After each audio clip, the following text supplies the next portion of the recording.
আল্লাহ তাআলা বলেন ওয়ামা আনফাকতুম মিন শাইইন ফাহুয়া ইউখলিফুহু ওয়া হুয়া খায়রুর রাযিকিন। যে দান করে, দান করলে যে ঘাটতি হয় আল্লাহ তাআলা এই ঘাটতিটাকে রিপ্লেস করে দেয়, রিপ্লেস করে দেয়। বিষ্ণু ইসা ইসলাম বলেছেন মা নাকাসা মালু আবদিন মিন সাদাকা।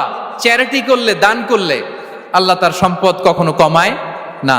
প্রতিদিন সকালবেলা দুজন ফেরেশতা নেমে বলতে থাকে আল্লাহুম্মা আ'তি মুনফিকান খালাফা, আল্লাহুম্মা আ'তি মুমসিকান চালাফা। ফেরেশতা দুজন বলে আল্লাহ, যে দান করলো, দানের কারণে যে ঘাটতিটা হলো এটা তুমি মেক আপ করে দাও, এটা তোমার পক্ষ থেকে বারাকা দিয়ে রিপ্লেস করে দাও। আর যে ধরে রাখলো, কৃপণতা করলো, ওর সম্পদকে আল্লাহ তুমি ধ্বংস করে দাও। ওয়াল ইয়াদু বিল্লাহ। আমরা যেন দান করি।